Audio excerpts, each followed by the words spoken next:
Почитувани гледачи, добро вечер. Ги следите 10 минути на телевизија 21. Наш вечерашен гостин, господинот Филип Петровски, директор на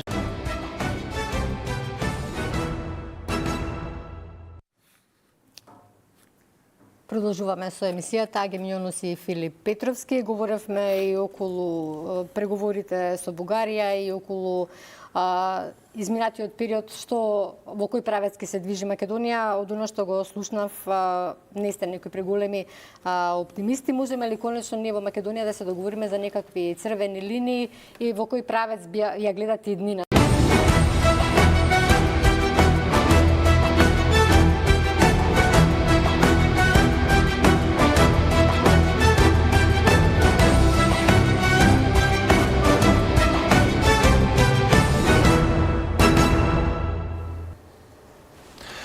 Почитувани, добро вечер, јас сум Александар Видиновски, вие гледате само вистина на Канал 5 телевизија. Вечерва со Филип Петровски и Јанко Бачев. Добро дојдовте. Добро вечер. Ваков сустав имавме пред 3 години ист. Допревте едно исклучително важно прашање кое све покажува. И не треба да бидеш не сакам да кажам, има иницијативи од нашите што се надвор. Не треба да бидеш ни интелигентен да разбереш. Зашо да видите, прво Вајц покрана иницијатива за вториот протокол.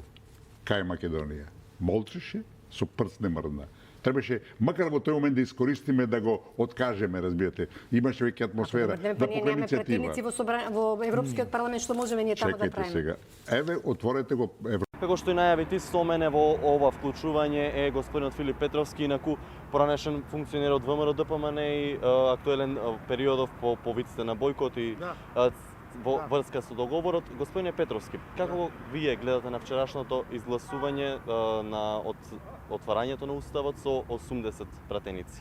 Она што беше неочекувано и прилично се чекаше до доцните вечерни часови. Дали можеби навистина за вас беше неочекувано и се требаше се чека до